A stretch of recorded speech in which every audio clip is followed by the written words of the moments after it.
Hello and welcome to my channel. How are you doing today? My name is Lynn and today this is the card that we're going to be making. It is a bay window card and it features the CottageCutz Christmas Release Part 2. Specifically, I'll be using Mr. and Mrs. Gingerbread Gnome. They are so super adorable. So let's make this.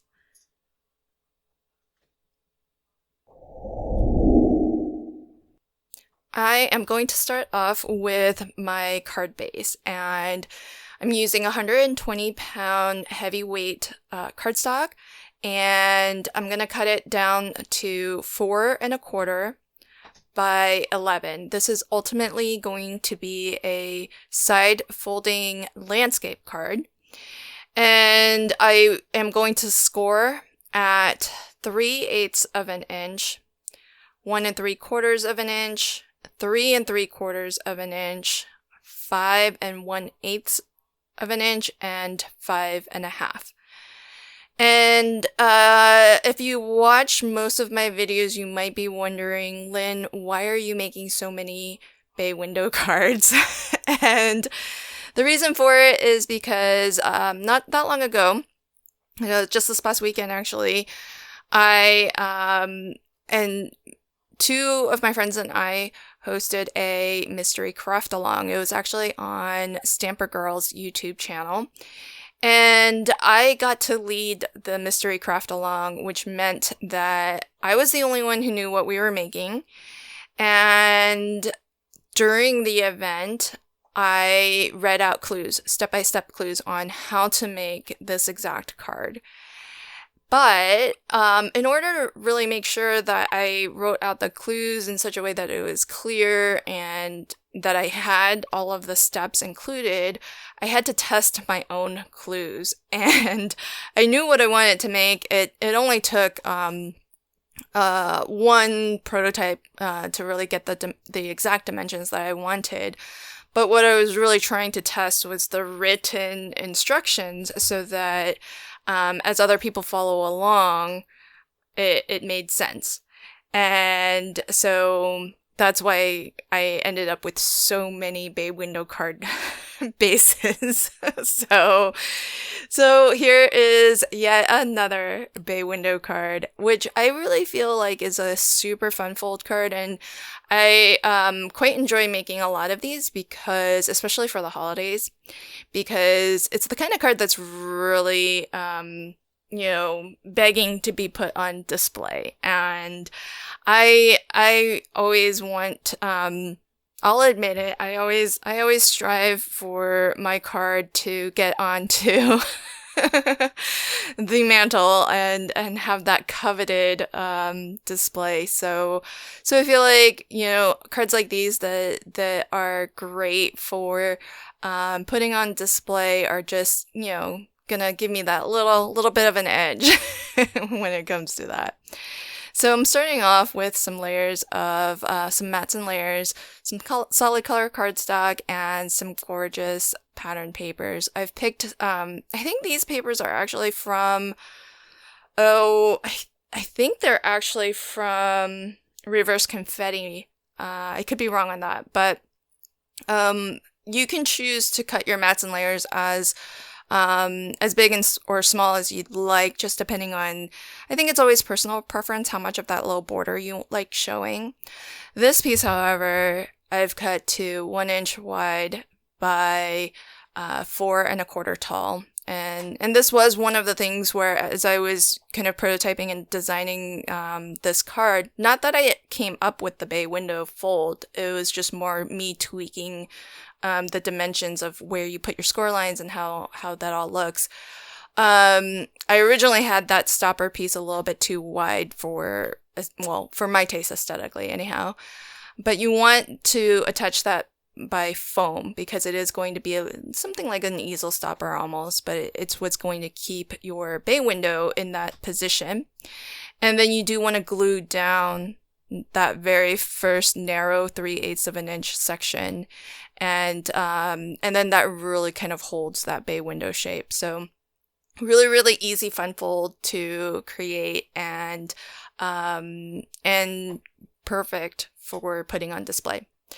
So here, what I'm doing is I've lined this piece of white cardstock with some double-sided adhesive tape, and I do have double-sided adhesive in a nice wide 5-inch roll, which I find convenient for things like this, because then you don't have to piece together multiple small strips, and it can be kind of hard too, because where the edges of those small strips are, they could be running across a really small die cut element, and so having these nice wide rolls is convenient for. I mostly use it for mini albums, but I find it really convenient for this technique. And I am going to do a little bit of alcohol marker coloring. If you prefer to skip the coloring, I know not everybody likes watching coloring. I will timestamp this video so you can just skip to the final assembly of my card. But what I like to do is, for the most part, I do like to start in my shadow areas and then go from my dark to mid to light.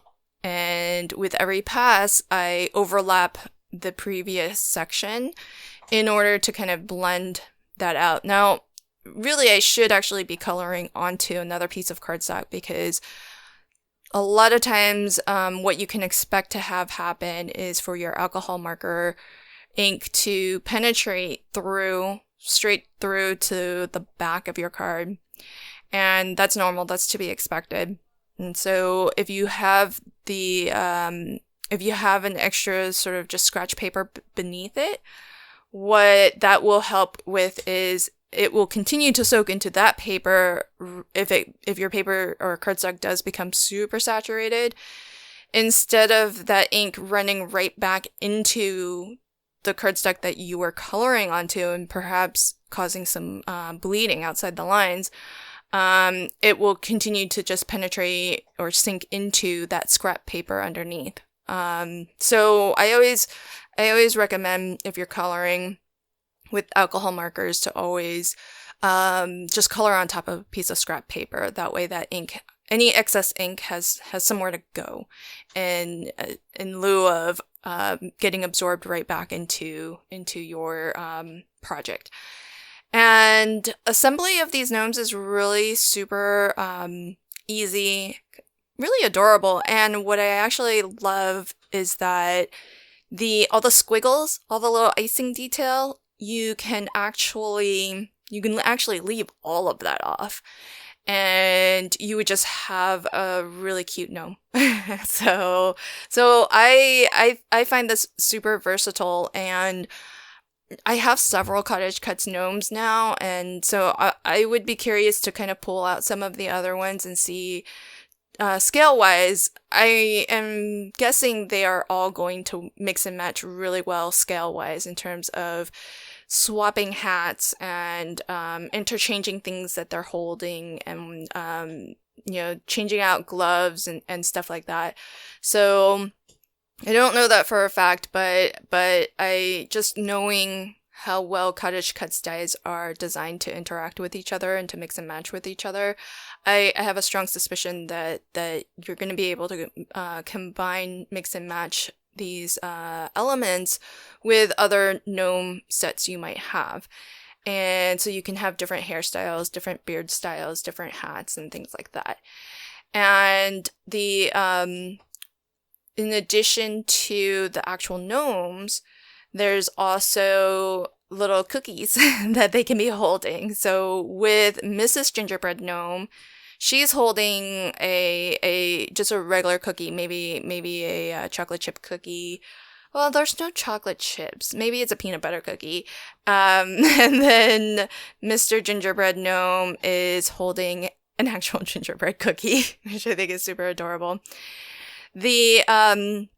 One of the things that I do when I'm still working on blends, experimenting with finding blends of, 3 marker colors. I usually try to find a nice, dark, mid, and light.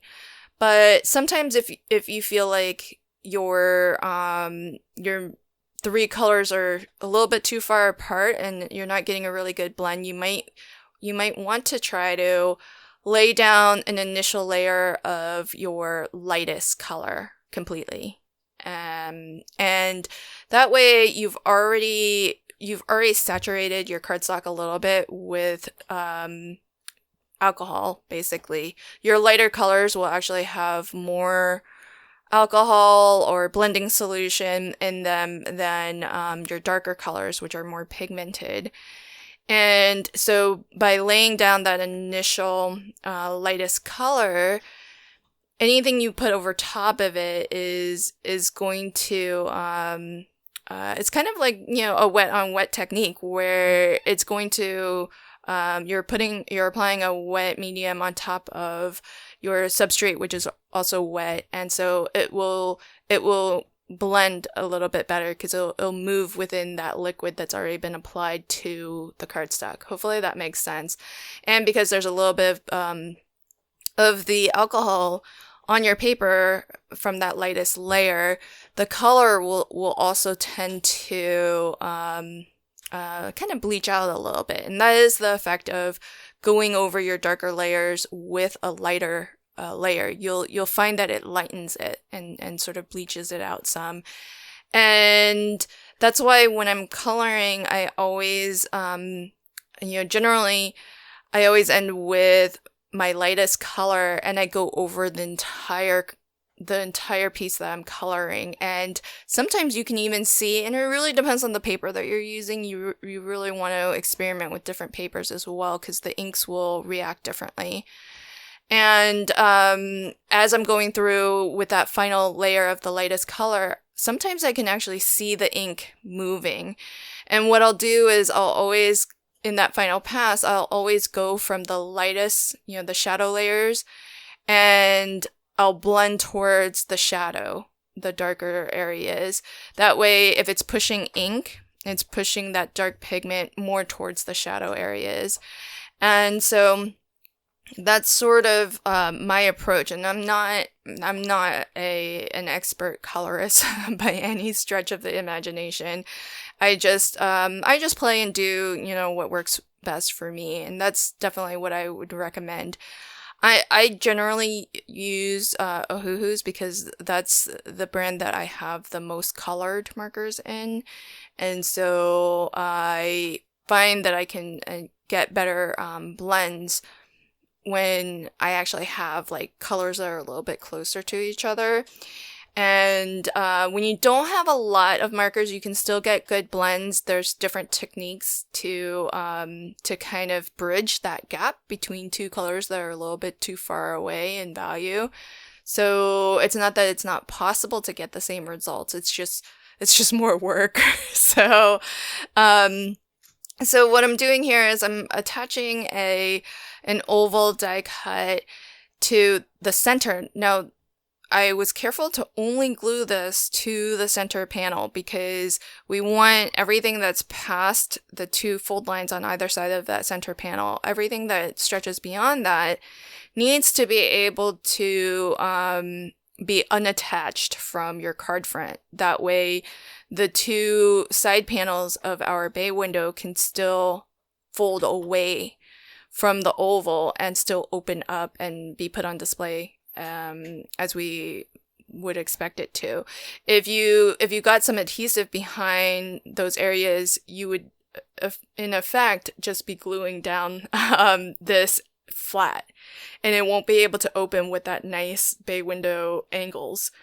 So I'm also being careful as I burnish to not push too hard where I've got 3D glue gel, which is mostly just under the nose, but I did put a little bit of glue gel behind the cookie too, to make it come up a little bit as if it's, a little bit out away from Mr. Gingerbread Gnome. So that's gonna pretty much complete my card. I don't know what sentiment to put on this. It's just they're such a sweet couple that I didn't know what sentiment that I wanted to include. So I might add one later, I don't know. Or maybe I'll just pop a sentiment on the inside. We'll see.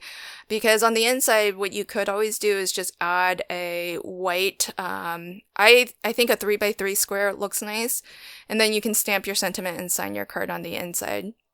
I hope that you enjoyed this card, and if you did, please consider liking, commenting, and sharing. And if you haven't already, I would love for you to subscribe to my channel, and if you ring the notification bell, then you'll get a notification whenever I post new videos to my channel. Thank you again, and until next time, happy crafting and have a fantastic day. Bye!